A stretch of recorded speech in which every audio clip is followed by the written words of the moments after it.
Hello, everybody. Welcome to the final pod of Xmas. And with me today, I have a very special guest. It's Daily Commercial News and Journal of Commerce National Managing Editor, Vince Versace. Vince, welcome to the final pod.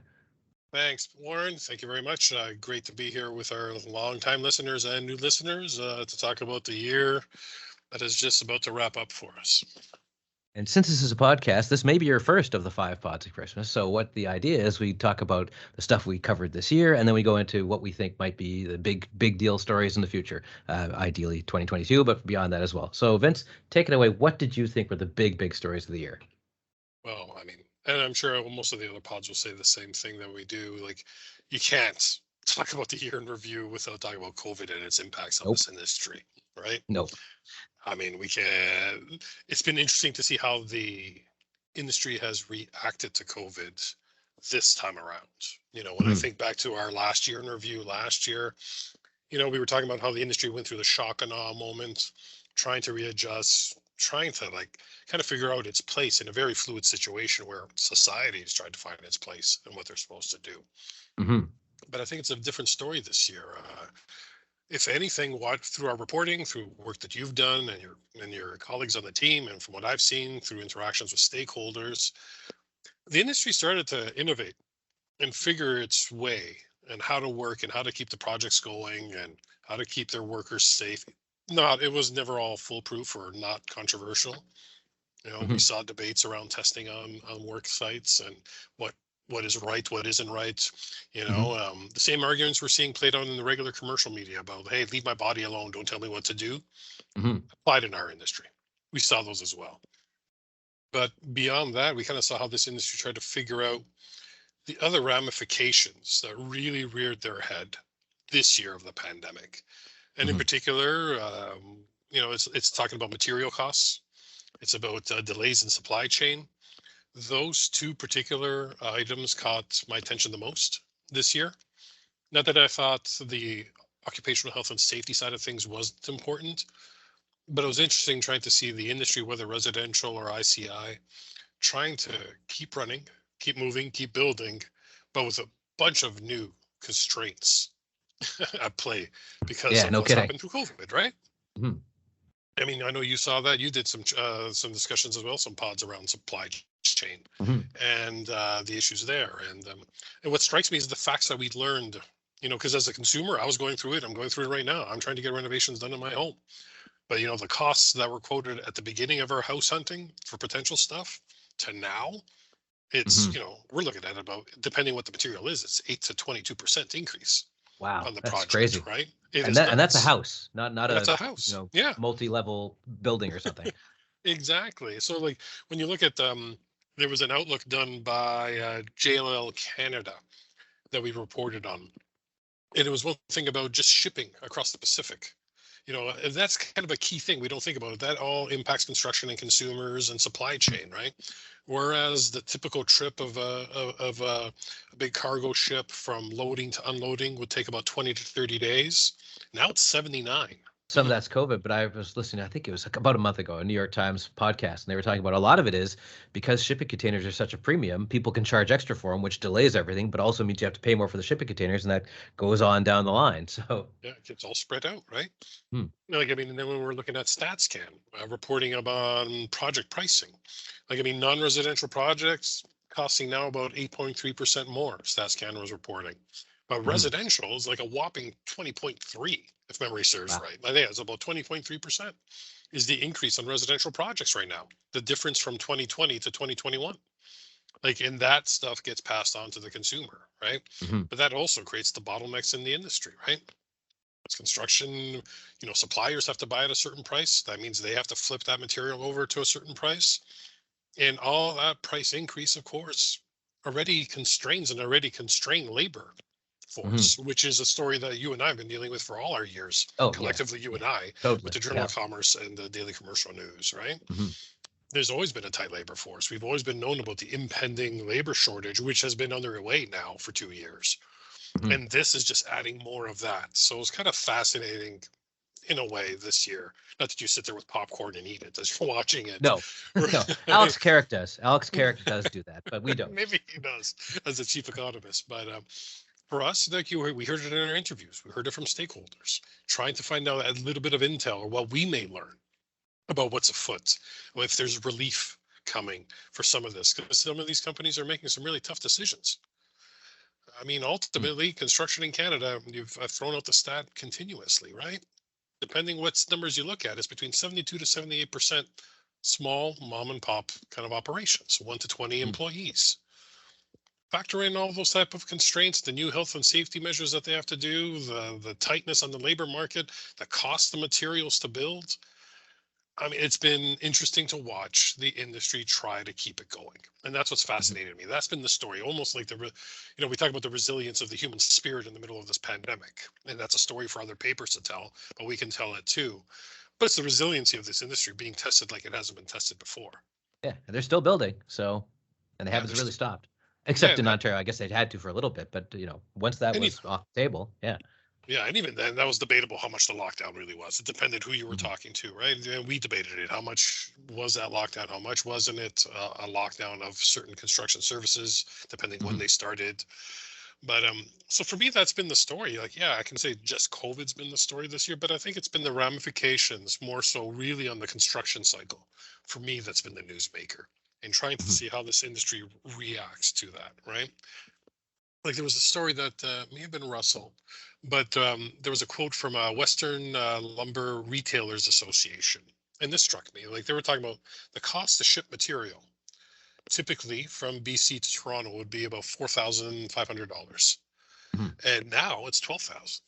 Wow, So that's that nuts. cost is, and that's just for the raw material Mhm. going down the road right across the country. Like, and softwood lumber is one of the products where we saw this massive rise in price the first year of the pandemic. That's the one that's almost come down back to earth. That's softwood Mhm. lumber, but like hardwood lumber, steel, glass, like all that is still, aluminum is all still way overpriced to where it used to be.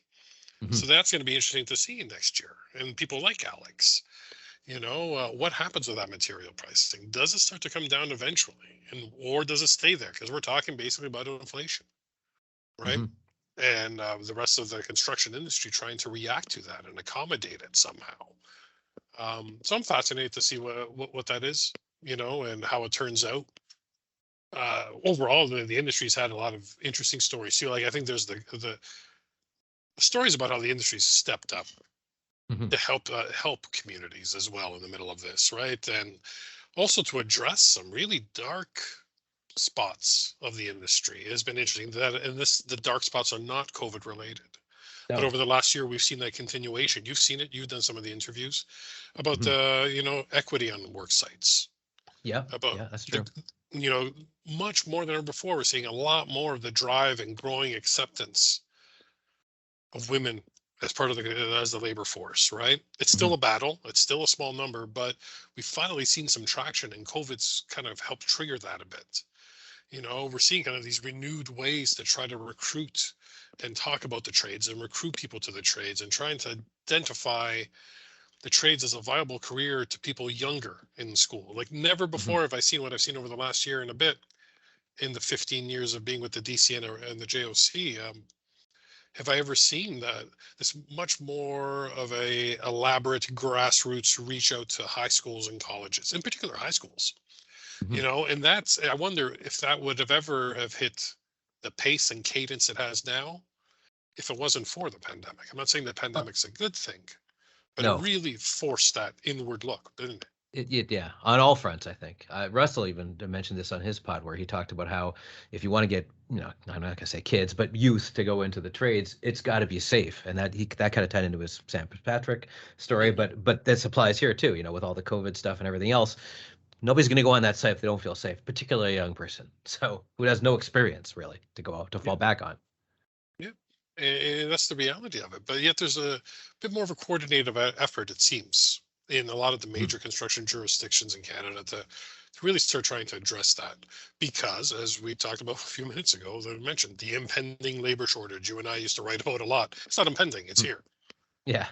And that's the curiosity. Like when I just one note on the labor front, when I think about it, I was reading it in some of our year in review stories that we're going to be publishing on the 17th of December. Um, for the first time ever, some economists are really curious when they look at the labor market, because you have a lot of people out of work, but also, but a lot of people out of work aren't making their way into these tight labor markets that need jobs filled. Hmm. So construction's one of those. We need bodies as an industry, to speak colloquially for the industry, right? We need bodies, but there isn't that transfer yet because Hmm. of, a lot of things probably, right? Training, ability, understanding of what a career is in the trades or in construction. So there isn't Hmm. that marrying of the two major pressures. And I wonder how that gets addressed in the next year. I don't think there's a silver bullet to any of that. No, But never where's was. the, So yeah, if there was, it would have been used a long time ago just to deal exactly, yeah. with the construction labor market, right?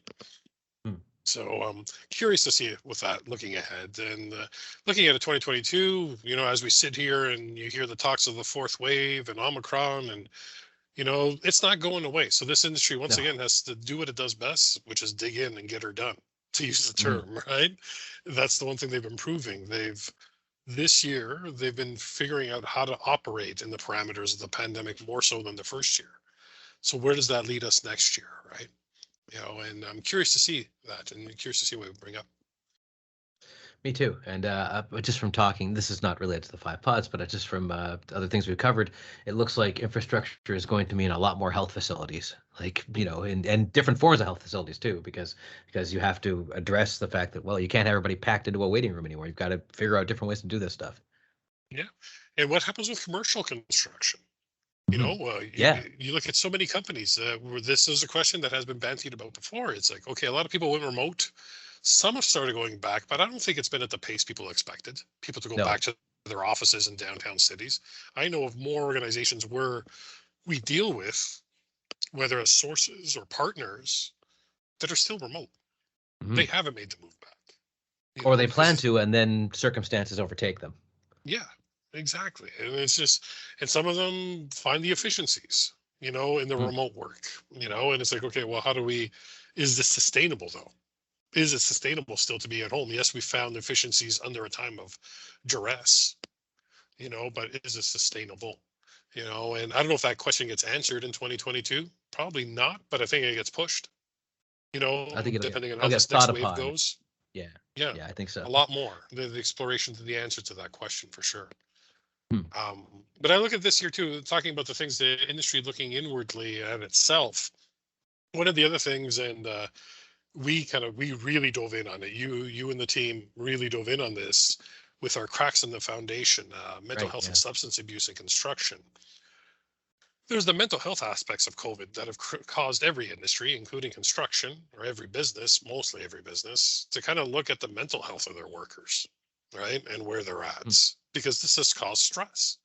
This has caused undue different type of stresses, brought things up to the fore that people didn't think actually existed with their labor force, certain mental health issues because of the fear, the confusion, the frustration of everything under the Hmm. pandemic. Now, the mental health stuff we've been dealing with, and like, it's that series is special that you and the team created this year. Like, no one Hmm. has taken a deep dive like we took, multimedia wise, through videos, podcasts, infographics, stories, at mental health and substance abuse and construction that way. It was three parts. It was at times we hear people from the industry telling us or pushing it out on social media saying this is must read. This is must see TV, Hmm. essentially, because we dove into something that is been the quiet pandemic, in the construction industry for a decade now. Yeah. Way Substance predating abuse and mental COVID. That's for health, sure. Yeah. way predating COVID. And It probably always predating existed. that, but nobody talked about it. So. Nobody, like, it made me think back when we started to percolate the idea of doing the series. I thought about my last year as a reporter with the DCN before my promotion to editor. I was at Hmm. one of our editorial advisory board meetings, and one of our board members, Ian Steer, formerly of Aluma Steel, he was the incoming chair of the Toronto Construction Association. So we're talking about, geez, now 10 years ago, 11 years ago.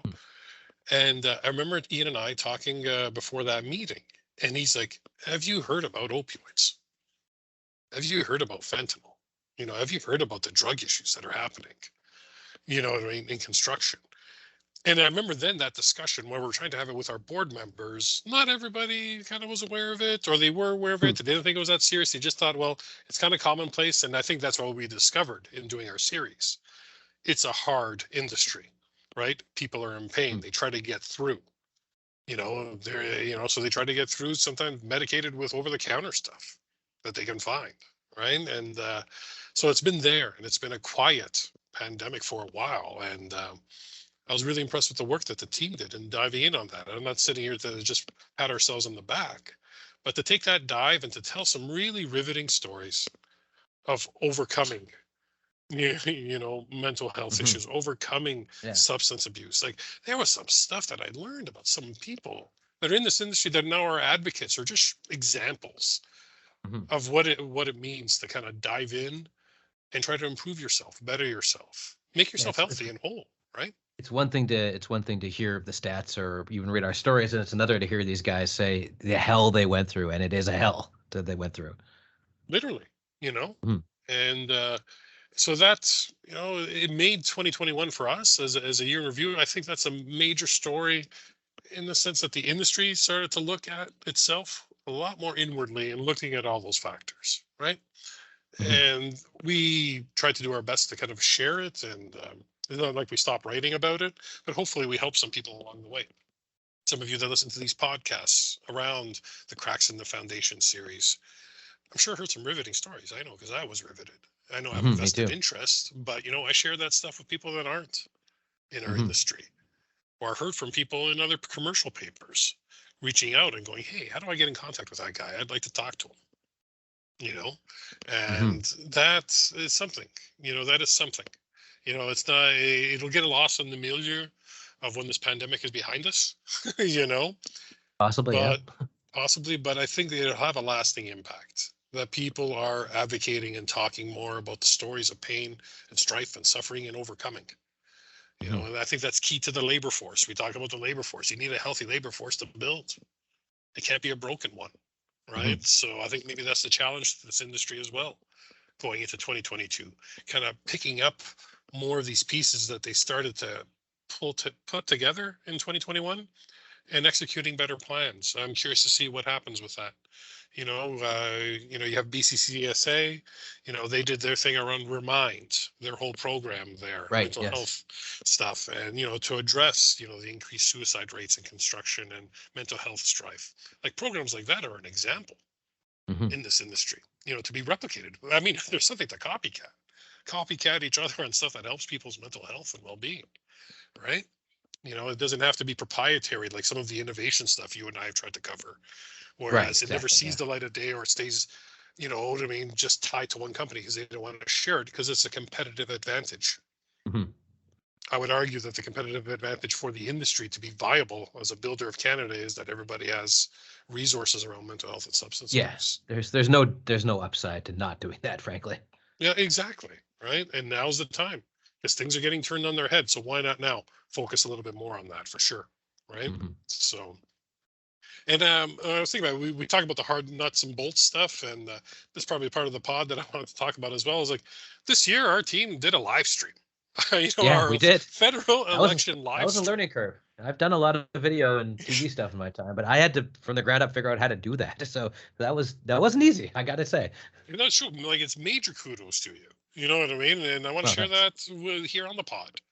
You know what I mean? You took the bull by the horns and tried to figure out how we were going to do it, and do it well. And the team obviously had to prepare itself around talking points and the issues, like understanding them a bit more at a granular level as they apply to construction. But the fact that you figured out the technology end of it, the mechanics of it, we were able to storyboard it and plan for it in a way we don't plan anything else. No. The way we plan the live stream is not how we plan a pod. And we did it from home. I mean, I guess any YouTuber does it from home too, probably. But we, for the first time, basically did a news show from our own, from like our spare rooms, essentially. But we pulled it off. So yeah. And and for some of us of a certain vintage on our team, not speaking for you, but oh no, you are speaking yes, for me, yeah. But for you, myself, Don Wall, it's kind of neat to get our Knowlton Nash or Peter Mansbridge on. Thank you. Yes. You know what I mean? Nash all the way. Come on, the Oh, OG. National One, the OG. That's it of it. Like, I mean, for us, it was kind of neat to do that. Mhm. Yes, it was fun, but it was also just to put it in a construction context and to execute it for those who tuned in to watch or listen to us. It was fun. More than anything else, like, I mean, we did have fun doing all this excellent work this year, but the live stream is something to be celebrated, and I look forward to us replicating that again, probably in a Hopefully. smaller scale for something. Yeah. I don't know what the event would be to warrant it, but yeah. Yeah, exactly. But it was something that, and we did great summaries of it. You pulled together summaries of it. So if people have missed the live stream, we don't expect you They're to on sit there on there YouTube, yeah? and relive the 5 Oh hours God, of no. federal No. election night through a Of construction a pretty context. inconclusive election too, so we don't have much of a big showboat ending it there. No, not at all, right? But there were a lot of great nuggets that are still applicable, whether they were in the scope of the federal election night or not, from the people Mhm. that we spoke to. Some of the Exactly. experts that we did for the expert interviews. That was impressive stuff that we collected and shared with the industry. And I think it's kudos to you and the team for doing an No, awesome thanks. job. And I hope the feedback from the industry was solid on it. Oh, good. Now, sure, we would want more people the second time around when we do it. And I'm sure we will, because we were finding our way. Right. Exactly. And just like with this pod. And that leads me to the next point. Like, look at this pod. 3 years ago, well, 4 years ago now, we finally launch Hmm. as a weekly.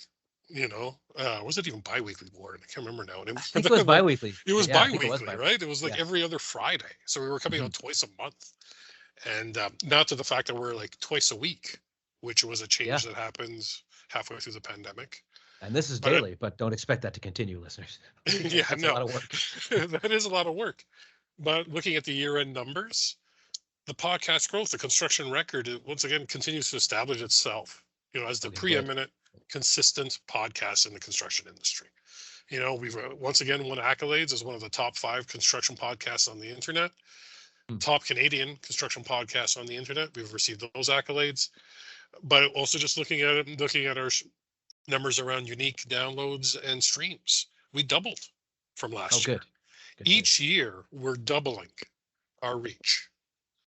Like, and the connectivity that we have with this industry beyond Canada, beyond the US, like to be in over 80 countries, is interesting.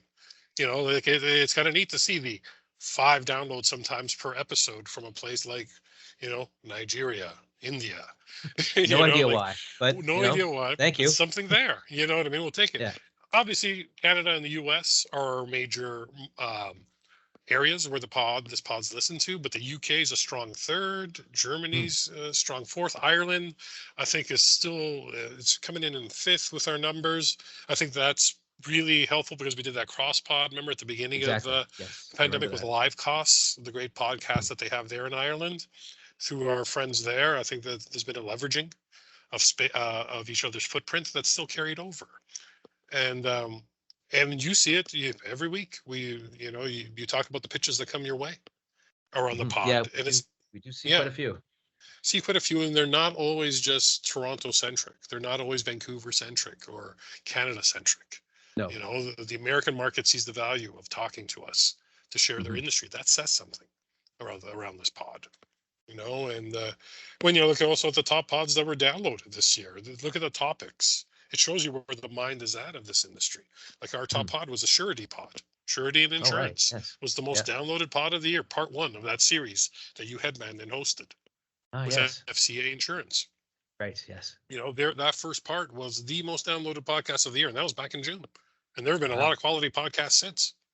Mhm. And before that too, right? But the top 5 were all about either insurance or material costs, or labor and the influence of tech on labor.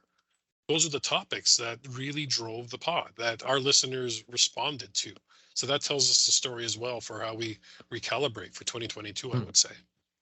Hmm. But how'd you find it? Like, I mean, the pods you've had, like, such a variety of conversations held.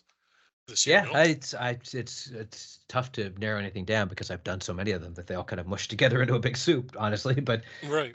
Yeah, but it is interesting how I definitely probably saw an uptick from the summer onwards of people pitching us stuff. Not always. Every once in a while, I'll have somebody going, "This person's an award-winning chef." I'm like, "Okay, random Hmm. random Hmm. email generator. Thanks for that." But most Right. of the time, it is actually people from the industry or something related to the industry. Like I just did one that well, actually, it's already happened by the time this goes out where we're talking about 5G and construction and how you can that can lead to stuff like remotely operated cranes, which you wouldn't think about, but now that totally makes sense. Why put some guy up there in danger, basically, when you can just have somebody sitting in like, I don't know, a room somewhere making sure this thing works. Like that's the kind of that's not it's interesting that's where the technology is going, and that's not just technology. We get other people emailing, like for instance we've got stuff about affordable housing. We got stuff about like you said, surety, which is not something I would seek out, but it sort of follows the same thing as other podcasts where it's like the fandom's going to go where they can get what they want. And I wouldn't call surety interest a fandom, but it's definitely a specialized interest, which is kind of the same thing. So the same dynamics are at play there, I think. For sure. And those type of dynamics is probably I'll just finish off with the year ahead when I look at what we're going to be Mhm. providing to the industry as far as content. Taking in the factors you just described and the things we've noticed through our reporting. Mhm. Next year is the first time we ever have a unified national feature calendar between the Daily Commercial News and the Journal of Commerce. It's Mhm. coast to coast to coast, the same topics. You know what I mean? Doesn't matter which publication. Obviously, we'll gear the stories. We'll find stories from the West and stories from the East to help fill that one national feature. But Mhm. that feature calendar is reflective of what we're seeing. Topic wise, there's a topic about climate change and construction. Is that revolutionary as an idea? No. But we've seen the impacts of climate. Look, we haven't even, it's taken this long into the pod for us to talk about how climate change and construction kind of intersect, right? Mhm. But construction is going to play a huge part in Canada and worldwide on how you mitigate some of these disasters and natural disasters that they're not going to go away until we start No. addressing the bigger problem beyond construction when it comes to climate change. But our publications can at least get into the discussion now with good Mhm. stories, with good intel, hopefully showing some examples of what's being done now that can be replicated for the greater good, not as Mhm. just a competitive advantage. And we're going to dive into that with our feature. We'll dive into as well around AI and robotics in construction. Yeah, we've had tech features before, but I really want us to showcase a bit more of that stuff that you just described around the cranes. Mhm. Yeah. Things For like that. example, yeah. For example, that VR virtual reality training, how that Machine works. learning, where they Machine learning, safety like stuff is analyzing a video without having anybody, just looking for safety violations and going, okay, calling that out and calling this out, and we need to take care of this thing, and it's all automated. yeah. And that's what I mean. We can do that. And I think we can tie the pod to it as well. I mean, we can support these national features with podcasts that have a bit more of that capture. We don't expect everybody to read all 8 or 10 stories in a feature. I No. hope you do, right? If it's of interest to you. But to have an accompanying 15-minute pod that tells that story a bit or encapsulates it somehow with highlights is something Hmm. we'll deliver to the industry as well next year, right? And I think that's if one thing, it's about recalibration. Just as much as the industry's recalibrated under the pandemic, so have we as publications. Being fully digital now, whereas when we started at the start of the pandemic, we weren't. We still had a print product in the Daily Commercial Hmm. News, and we've Yeah, continued to innovate. which seems like an eon ago, It even though it does. was only It's 2 years, not even. not Yeah. even, yeah. And I think that's what we'll continue to do. So whether it's through the podcast, through the Daily Commercial News, through the Journal of Commerce, through our websites, we hope you, the readers and listeners, get the intel and stories that you need to be successful, and also just to feel informed. And I got to finish off the talk by just saying that thank you. I mentioned Mhm. the doubling of our growth on the podcast, the growth of our Mhm. the reach of our content. That is a credit, yes, to the quality of you guys and the team that do it, but it's also it shows that we're hitting the right marks, and I thank our readers and our listeners for that, for trusting in us to give them the stories that they need. And I wish them all the best in 2022, and please continue to share with us because we'll share with everybody else. Yeah, if I could just add to that, I would say thanks for listening to these 5 pods and happy holidays, everybody. Take care, everyone. Thank you.